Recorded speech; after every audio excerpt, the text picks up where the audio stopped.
Today's lesson is on 8.4, rhombuses, squares, and rectangles. So in today's lesson, right, we're going to get properties of parallelograms. These are different parallelograms, and we're going to get more specific. So starting off, a rhombus is a parallelogram with 4 congruent sides, right? So 2 notes in there, right? Parallelogram meaning it's going to have all those 5, technically 6, parallelogram properties, right? Including, now it's got all 4 sides are congruent. Rectangle, same story. It's a parallelogram with 4 right angles.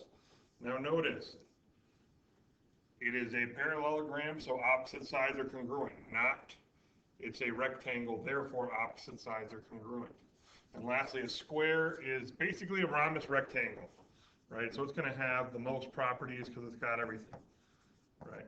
It's got all the rectangle properties and the rhombus properties that we'll learn in today's lesson. However, there's not really a lot for its own properties. And so we have this kind of breakdown where we have basic quadrilaterals, then we have the non-parallelograms on the right. So those will have their kind of own deals. And then the parallelograms with those 5 properties, right? Opposite angles are congruent, opposite sides are congruent, opposite sides are parallel, and so on, right? X plus Y is 180, diagonals bisect each other, so that all of these will have parallelogram properties. Okay. So starting off, what we started off with for their kind of definitions are considered the corollaries. So rhombus corollary is that all sides are congruent, right? Rectangle corollary, all angles are right angles, and square is both, right? Rhombus, rectangle.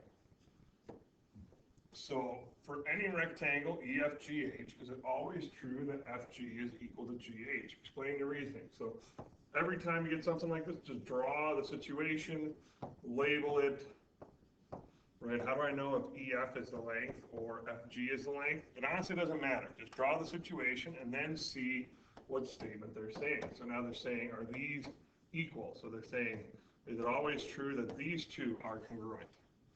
And that is definitely not and always. That would only be true when it's a square, or when it's also a rhombus.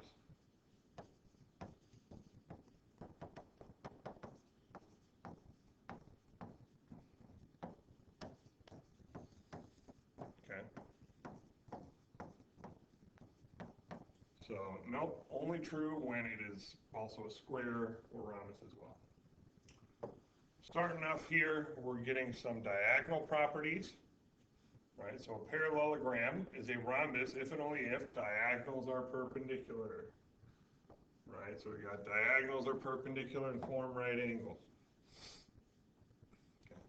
So that means all 4 of these are right angles, and basically if we run into a proof of this, it's going to have to deal with that triangles that are next to each other are congruent, right? So for these to be right angles, they need to be congruent. And so you can prove diagonals bisect each other, reflexive, and then we've got these sides are equal, that all of those triangles are going to be side, side, side congruent on the inside. Parallelogram is a rhombus if and only if each diagonal bisects the pairs of opposite angles. So they're saying not only are these opposite angles equal, but they're bisected. Right now, each little piece is equal. Right? And again, specifically with a rhombus. In a rhombus, diagonals bisect opposite angles. Last one here with the diagonals is rectangles have congruent diagonals. And again, almost all of these come down to congruent triangle proofs, but you would basically have to look and see why is this triangle going to be congruent to this triangle. Using your right angles, your opposite sides are congruent in a parallelogram. Probably have a reflexive thrown in there. We can do side angle side to show that our hypotenuses are going to be congruent. So starting off, sketch a rectangle and label everything you know about it. And I would view this as a challenge. Go ahead, pause the video, and try to label everything you know about the rectangle, including the parallelogram properties. And see how many you get. And there's my quick sketch. Did we get everything marked? Right, so we'll walk through quick here.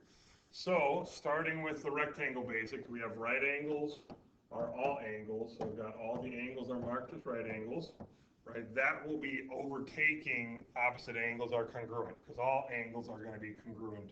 It's more specific. Next, we're still missing something here. We've got some parallel sides we're missing, right? Opposite sides are parallel, kind of going through those parallelogram properties. We've got opposite sides are equal marked.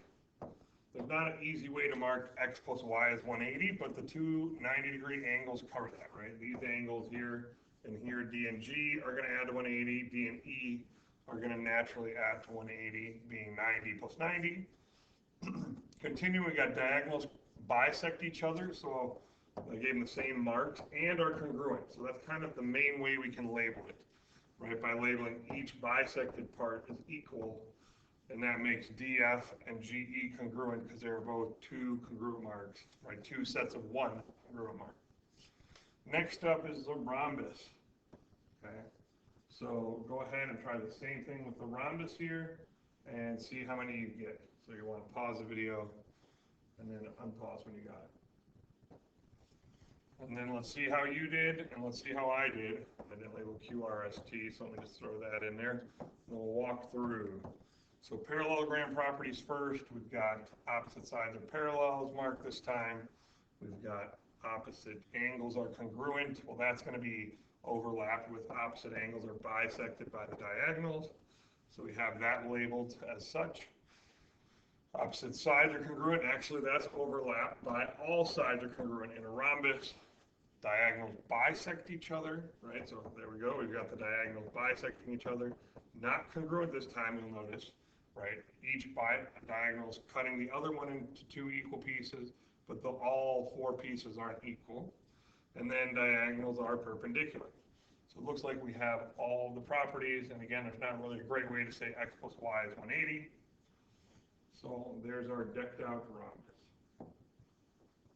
Next up, we have a proof. So proving that in a rhombus, how are we going to have right angles for diagonals, right? Diagonals intersecting in that way. So again, I always recommend filling your freebies if you can right away. And in this freebie is technically, right, if they tell us something's a rhombus, they're already giving us all those sides that are congruent. AB, congruent to BC, congruent to CD, congruent to AD. Okay, so that's a given. Kind of hinted at how this works earlier, but we have parallelogram options for us, right? Parallelogram properties. And then we have rhombus properties, but we just kind of use the main one we're going to use. So we're going to try to prove these two triangles here congruent, right? And so we already have one side, right? We got to have a reflexive here. BX is congruent to BX. Is our reflexive POC, side equals itself.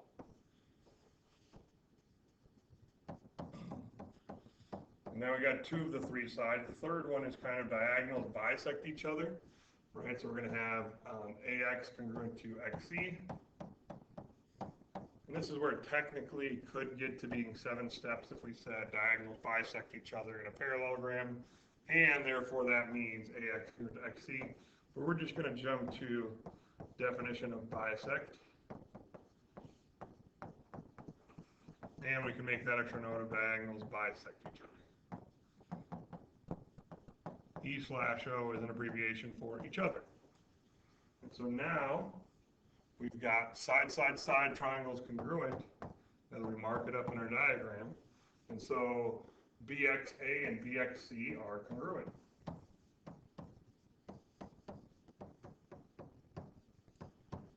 By side. And then as always, at this stage in the chapter, we're always CPCTCing afterwards. But again, what do we need? We need diagonals perpendicular, so that means we need these two angles congruent. So we need BXA and BXC congruent, giving us a linear pair of congruent angles. And from that property, we're going to have perpendicular diagonals.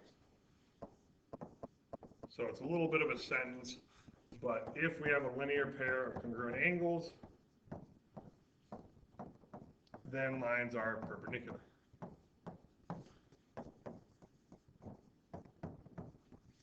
This is kind of a slight little sentence slash abbreviation filled reason.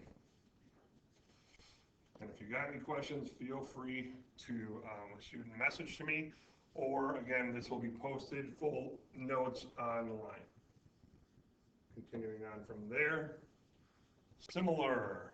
Are all rectangles similar? Are all rhombuses similar? And are all squares similar? Right? And so got to remember what's similar, right? All angles congruent, sides proportional. So you kind of go through the checklist of do they meet those requirements, right? So starting off with a rectangle, they do have all angles are right angles, sides are not proportional, right? Just make a challenge, kind of make two not similar. So if I had length was 2, width, length was 3, width was 2, I could also have a triangle of length width 2 and length 50. And those would not be similar, right? Our width are the same, our lengths are vastly different. How about rhombuses, right? With rhombuses, we kind of have the opposite problem, right? Because a square is a rhombus and it has 90-degree angles, but I could also draw one where we have 100 and 100 and 80 and 80, right? And so my angles can change, but my sides are good because all my sides are congruent, right? So angles, nope, but sides proportional, yeah. And so the square is the best of both worlds, right? The squares are going to be similar because angles are congruent, right? Because they're all 90 degrees, right? So we know they're all going to be congruent. Sides are proportional because all the sides are going to be the same. Meaning one square might have side length 1, the other square could have side length of 15, but because those can't change, right, it'd be 1 to 15 scale factor. Moving on, another proof, but this one's 5 steps. We're proving diagonals congruent. So again, I would challenge you, see if you can make those triangles congruent as stated before once we add some diagonals here.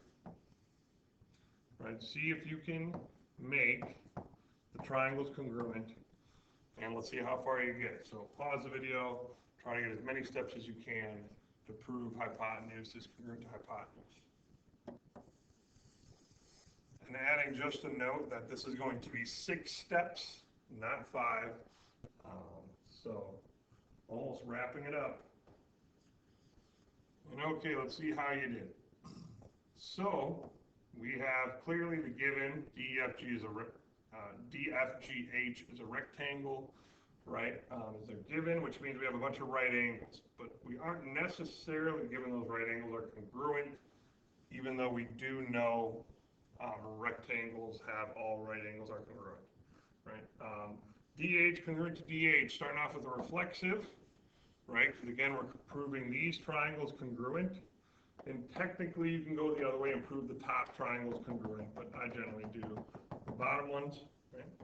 So we got reflexive because it's used in both triangles. And then we've got in a parallelogram, opposite sides are congruent. So these sides are congruent, and I'm just left dealing with the angles being congruent.